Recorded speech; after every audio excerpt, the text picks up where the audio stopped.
across Japan's dark continental slope. An enormous silhouette advances on legs resembling jointed scaffolding. The Japanese spider crab survives not through speed, but through reach, patience, armor, and carefully timed movement. Its scientific name, Macrochaera campferi, identifies the largest living crab by leg span. That extraordinary span creates the central mystery. Why maintain such long, vulnerable limbs in deep water? Near the seafloor, each narrow leg searches ahead before the heavy body commits its weight. The crab appears almost architectural, yet every hinge must negotiate rocks, mud, currents, and predators. Direct observations show deliberate walking, while dramatic claims of aggressive hunting often outrun available evidence. Its survival strategy begins with distance, because danger encounters the legs before reaching vital organs. If you followed its path, the animal's slow pace would reveal constant testing rather than aimless wandering. The tips touch sediment, shift angle, and establish support before the body swings forward. Long limbs widen the crab's working radius without requiring the vulnerable central body to travel far. They also raise the body above uneven ground, suspended particles, and some bottom obstacles. Yet length carries costs, including fracture risk, greater drag, and the energy required to maintain tissue. The investigation, therefore, follows a trade-off, not a simple story of size creating superiority. Every step asks whether reach can repay the hazards imposed by such extreme proportions. Japanese spider crabs inhabit Pacific waters around Japan, from relatively shallow zones to several hundred meters. Depth use varies with life stage, season, location, and reproductive activity, rather than following one fixed boundary.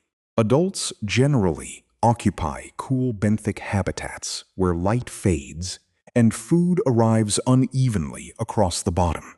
Their hardened exoskeleton protects internal organs, but growth requires molting and temporary vulnerability. Like other decapod crustaceans, Macrochaera campferi carries 5 pairs of walking appendages, including claw-bearing chelipeds.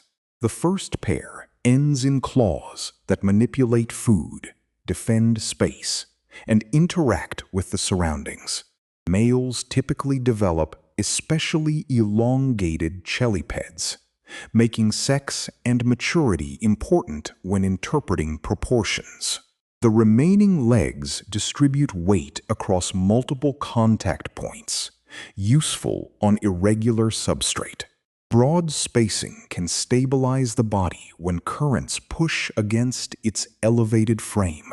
When a foot meets uncertain ground, joints can adjust while other legs preserve support.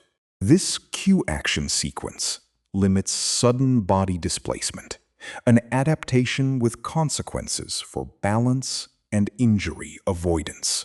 The crab is an omnivorous scavenger and feeder on available animal and plant material. Odor carried by water can guide decapods toward food, although exact field decisions remain difficult to reconstruct. A detected chemical cue may trigger orientation, slow approach, and probing with appendages. That behavior conserves movement while allowing the crab to assess a patch before feeding.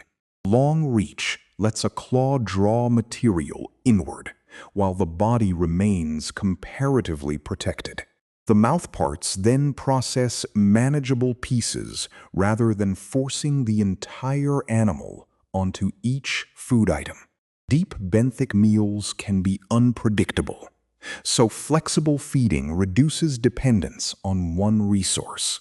Slow locomotion also lowers immediate energetic demand compared with continuous pursuit of agile prey. Its design suits patient exploitation more convincingly than cinematic images of relentless predation. The exoskeleton bears spines and irregular surfaces that disrupt the outline of the central carapace. Individuals may attach living or non-living material to their bodies, a documented decorating behavior among spider crabs. Camouflage can reduce visual detection, especially where the background contains sponges, algae, or encrusting organisms.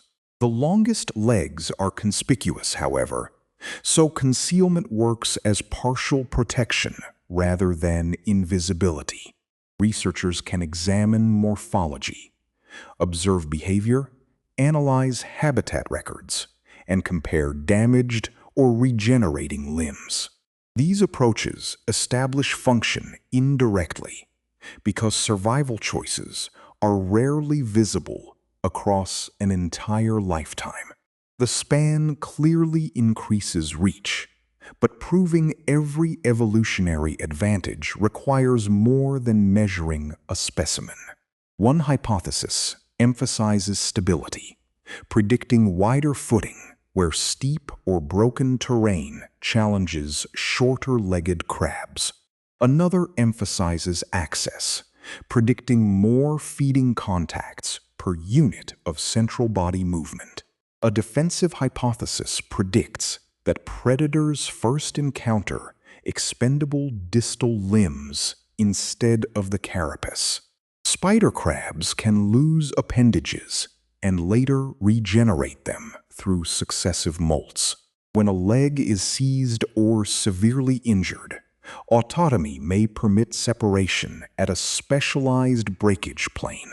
The immediate consequence is escape from restraint, while the later cost is reduced mobility and feeding reach.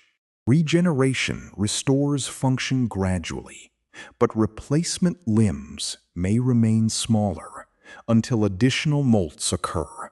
That repair capacity makes long limbs less permanently catastrophic to lose, though never biologically free.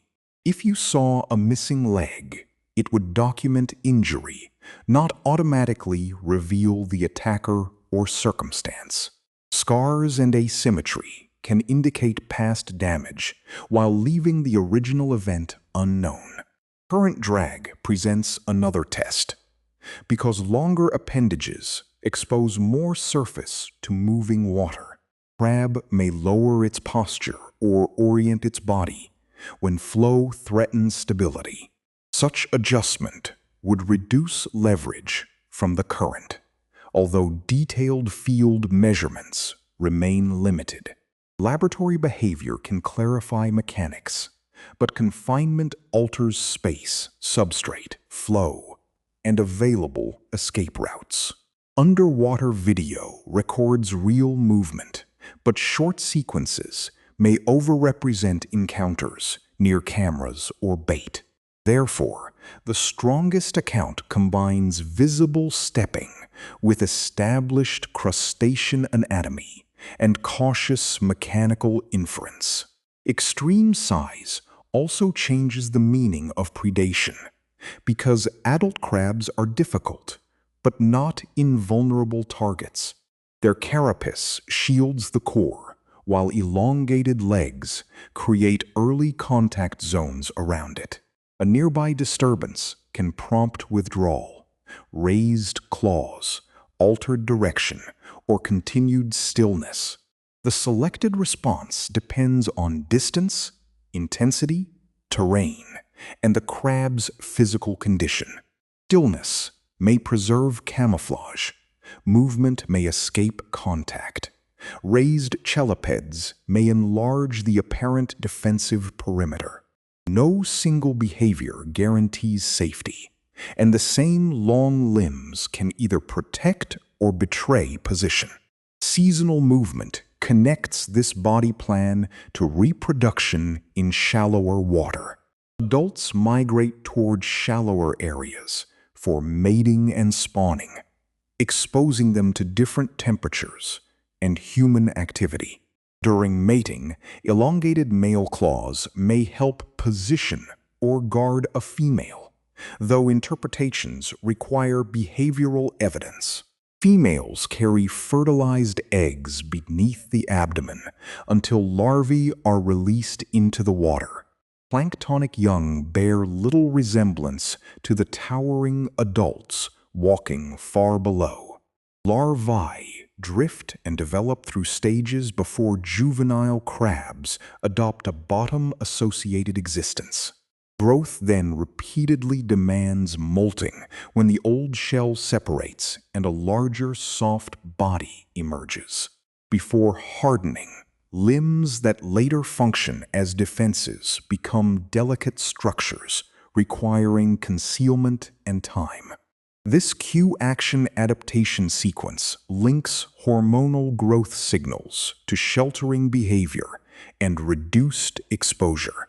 Survival during molts ultimately determines whether decades of growth can produce an exceptionally large adult.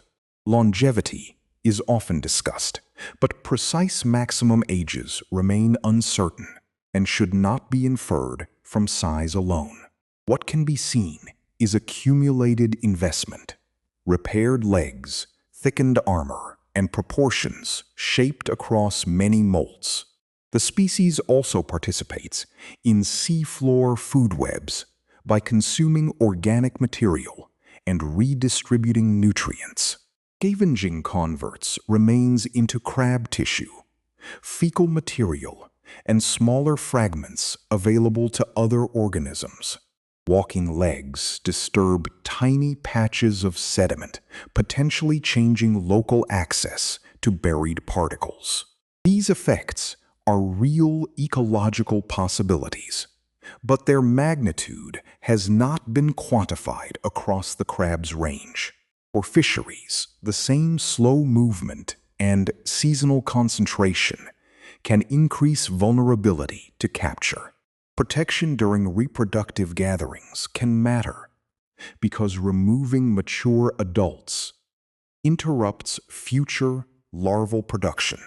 Aquarium displays reveal anatomy to visitors, yet they represent managed conditions rather than the open slope. If you watch one carefully, the apparent stillness resolves into sensory sampling, balance corrections, and economical choices. Future evidence must connect limb geometry with measurable performance across natural substrates and current speeds. Pressure-tolerant cameras could record unbaited walking without pulling animals toward an artificial food source. Repeated observations of identified individuals could show how injuries alter roots, feeding, and later regeneration. Mechanical models could test when wider stance improves stability and when drag cancels that advantage. Comparisons among sexes and growth stages could separate mating functions from ordinary locomotor benefits. Seasonal tracking could clarify how temperature, depth, and reproduction reshape the value of long legs. None of these methods alone can reconstruct natural selection, but together they can test specific predictions. Evidence would strengthen the stability hypothesis if wide stances consistently prevented slips on complex terrain. It would strengthen the access hypothesis if greater span increased food contacts without proportional energy expenditure. Frequent distal injuries followed by survival would support, but not prove, an expendable buffer function. Conversely, high mortality after limb loss would expose the hidden price of this remarkable architecture. The unanswered question is not whether the legs work, because every living adult demonstrates functional integration. The uncertainty concerns which advantages mattered most across habitats, seasons, sexes, and evolutionary time. At the opening slope, the crab still advances by placing certainty beneath 1 foot at a time. If you imagine those legs as weapons alone, their quieter achievements in balance and reach disappear. Macrochaera kempferi survives through a negotiated geometry whose benefits remain substantial, observable, and never without cost.